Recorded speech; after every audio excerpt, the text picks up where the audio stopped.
Do you think a boxer goes into a ring without gloves? Do you think a soccer player goes onto that field without cleats? Do you think a football player goes onto that field without pads? Probably not, because that's equipment that is needed for those athletes to be able to win. That is equipment for them to be able to act at the most maximum level of their sport in the game. They need all of the equipment to help them be the best that they can be so that they can win in the end. The goal is to stand firm and to be able to withstand anything that the game brings in your way. And that same thing is with this game of life, to be able to stand firm and be able to use all of the pieces of equipment that God has given us to be able to go against anything in this life. In Ephesians 6:13 it says, use every piece of God's armor to resist the enemy in times of evil and to be able to stand firm after the battle is over. See, I want to ask you today, are you going into battle without your equipment?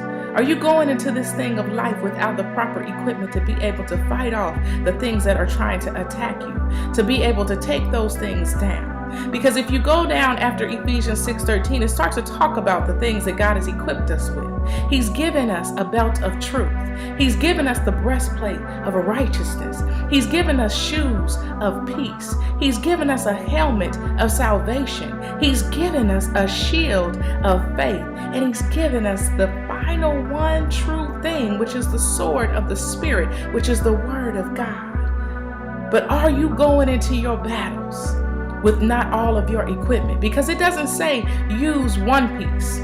It doesn't say use two pieces or use a few pieces. And it doesn't even say use the pieces of your choice, but it says to use every piece of God's armor when the enemy is trying to come after you, so that after the battle, you can still stand firm. So that means that you have to make sure you stay consistently with that helmet of salvation wrapped around your head and that belt of truth wrapped around your waist and the breastplate of righteousness on your chest and the sword of the Spirit in your hands and the shield of faith up protecting those fiery darts and the shoes of peace to keep you consistently at peace walking whatever trail he has you on.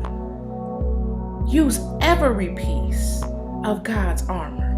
Use every piece of equipment in this thing of life. It's a game. And the enemy is always trying to plot and plan and use methods and tools and ways to take you out. But if you keep every piece on you, then it will protect you. Then it will give you the speed that you need to run past the different things that you need to get past. It will give you the peace that you need to stand still when sometimes you can't do anything but pray. It will give you the faith that can move mountains. It will give you the assurance of your salvation. It will give you the ability to stand on your truths. It will give you the ability to have God's righteousness within you, and to speak the word consistently no matter what situation you're going through. Because we're not wrestling with things of this world, but we're wrestling with things that are not of this world, of the unseen world. So you have to keep all of your equipment on you and keep it sharp. Keep it fresh. Keep it clean. So that when you go into battle, so that when you go into your battle, you will stand firm and come out victorious because you used all pieces of equipment that God has given you. I hope you were blessed by this message. I decree and declare abundance and favor over your life, and I will see you next week.